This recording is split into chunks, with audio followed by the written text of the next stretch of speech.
So there are many ways to understand or define mindfulness.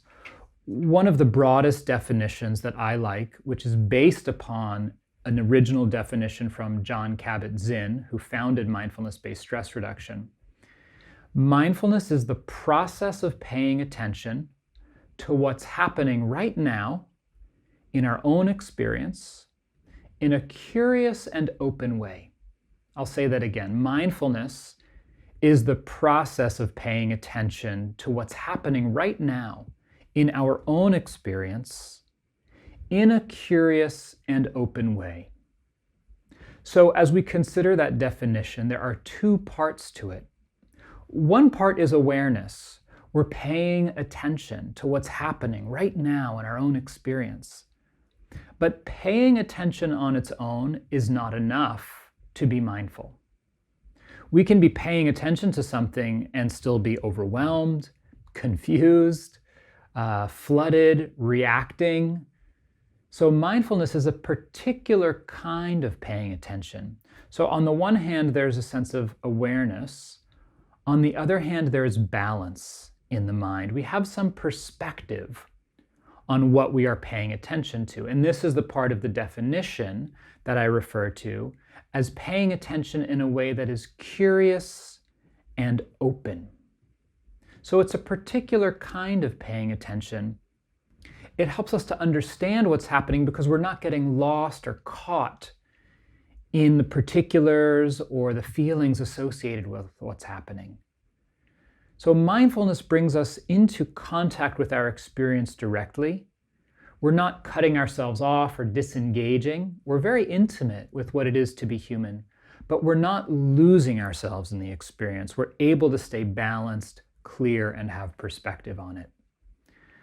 Another way of understanding or defining mindfulness is through its benefits, what it actually does for us or gives us.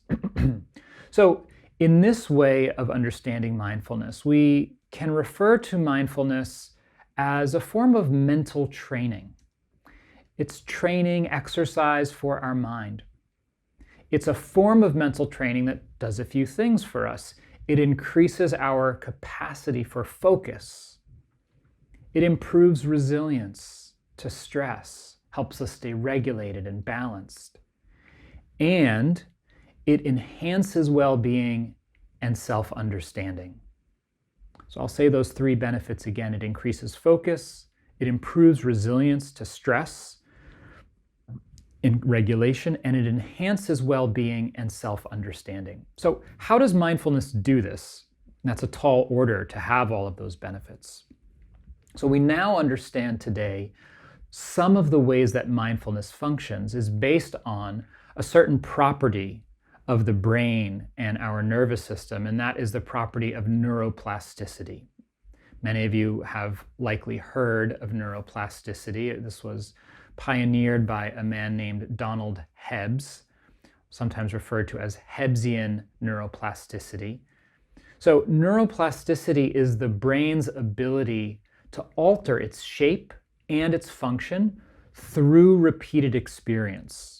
One of the most famous quotes from Donald Hebb is, "Neurons that fire together wire together." So the more you do something or think something, the easier it becomes to do that.